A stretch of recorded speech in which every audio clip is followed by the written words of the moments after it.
चाय चाय.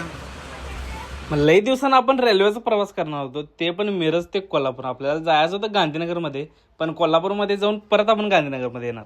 गांधीनगरला म्हणजे महेशचा आणि मी आणि त्याच्या भावाचं लग्न होतं, त्यासाठी आम्ही त्याला ड्रेस खरेदी करायला जाणार होतो. मग मयूरला म्हटलं पहिला आम्हाला रेल्वे स्टेशनवर सोडू नये. मग लगेच त्यानं रेल्वे स्टेशनवर सोडला आम्हाला. आत गेला आणि पहिला तिकीट काढायला जावं म्हटलं. तर लई दिवसानं आपण रेल्वेने चालले आणि तिकीट काढायला विसरायचं म्हटलं कुठं, तर त्यामुळे पहिला तिकीट काढा म्हटलं, नाही तर टीसी आम्हाला लय अडचण करेल. तुम्ही पण बिन तिकीटचा कधीच प्रवास करू नका. पहिला पाण्याची बॉटल घेतलो, कारण उन्हाळा केवढा तुम्हाला पण माहिती आहे. पाणी पहिला प्यायला पाहिजे म्हटलं.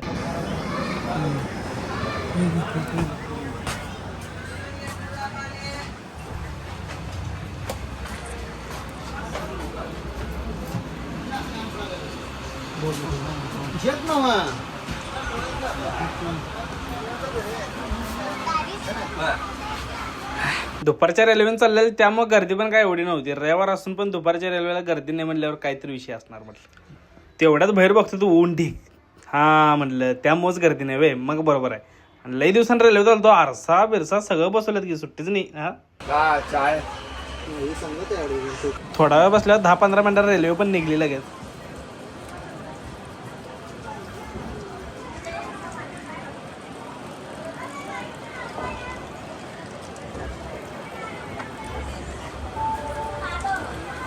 लगेच 3 मिनिटात मिरज जंक्शन आम्ही सोडलो.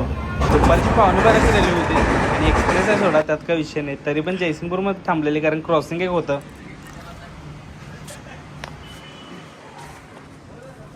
रेल्वेचा प्रवास मित्रांनो डेंजर.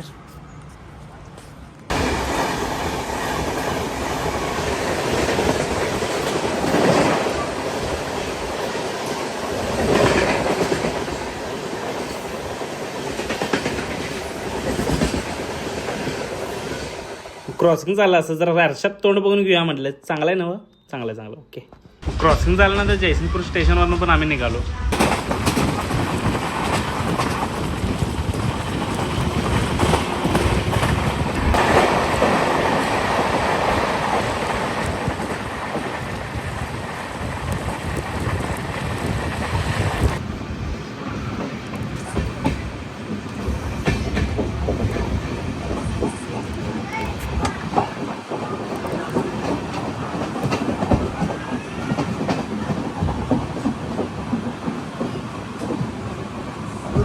आधीमध्ये कुठे थांबतात, डायरेक्ट कोल्हापूर स्टेशनला रेल्वे थांबली.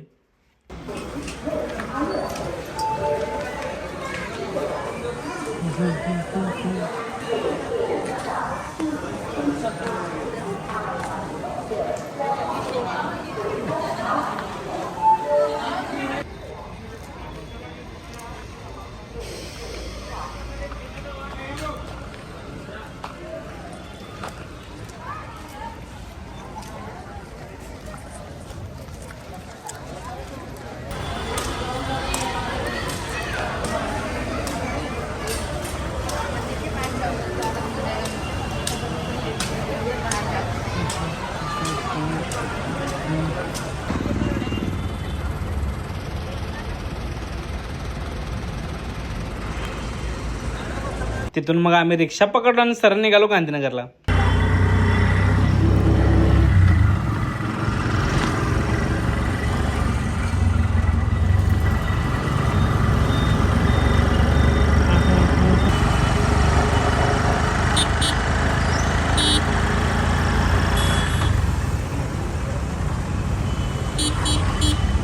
लगेच 10-15 मिनिटात आम्ही गांधीनगरमध्ये पोहोचलो सुद्धा. मग चला म्हटलं जाऊयात दुकानात.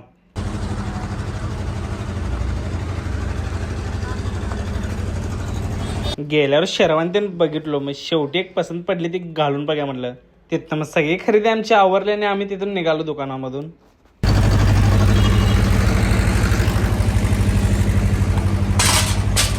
मग तुम्ही हुंट कधी बघितलं नसेल, त्यामुळे पहिला तुम्हाला हुंट दिसलं ते दाखवूया म्हटलं. हुंट बघून घ्या असलाच तुला जरा लाईट समजते खा म्हणून आलतो.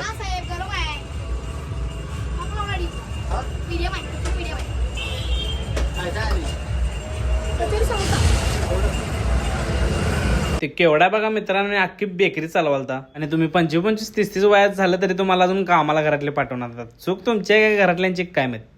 त्याला आम्ही चिप्स पण दिलतो त्यात घालून दे म्हणून. समोसा भावाने एकदम क्वालिटी केली. समोसा क्वालिटी होता मित्रांनो, त्यामुळे 2-2 खाल्लो. बिकानेर स्वीट्स म्हणून या बेकरीचं नाव आहे. कधी गांधीनगरमध्ये गेला तर समोसा एकदा नक्की ट्राय करा. ते युट्यूबला टाकणार की तुझं युट्यूबला टाकणार किती वय तुझं 16. तेवढ्यात गांधीनगरमध्ये शिवमदा पण भेटलेत. त्यांच्याच गाडीतनं परत आम्ही मिरजला एंटर होतो. तुमचं तर समोसा खाऊन झालं तर त्यांना समोसा खावा म्हटलं, तोपर्यंत आम्ही चहा पिऊन घेतो. मस्त बेक गरम असतो नाही तर गार असतो. चहा तर पहिला आम्ही पितो. सगळं तिथलं कामावरून मग आम्ही परत निघालो मिरजला. तासाभराच्या प्रवासानंतर आम्ही परत मिरजेत आपल्या आलो. चालू करा म्हटलं. मग संध्याकाळी आपण फॅब्रिकेशनवाले आलते. तुम्हाला तर माहिती फूड कोर्टवर शेडचं काम चालू केले. मग थोडं आवरलेलं. मागच्या व्हिडिओमध्ये तुम्ही बघितलेलं तर खड्डा काढून पायपा उभा केल्या, आता कैच्या तयार करायला. मग पुढच्या व्हिडिओमध्ये तुम्हाला कैच्या वरती घेताना पण दाखवतो. वरती पत्रा मारल्यावर लुक कसं दिसणार मला तर काय आता माहित नाही, तर बघू आता कसं कसं होते ते. आता आजचा ब्लॉग आपण इथंच संपूया. आणि बघ काय करा माहिती काय, आपल्या चॅनलला अजून सबस्क्राईब केलं नसेल तर सबस्क्राईब करून घ्या. पुढचा व्हिडिओ पण आपण टाकतोच, त्यात काय विषय नाही. चला.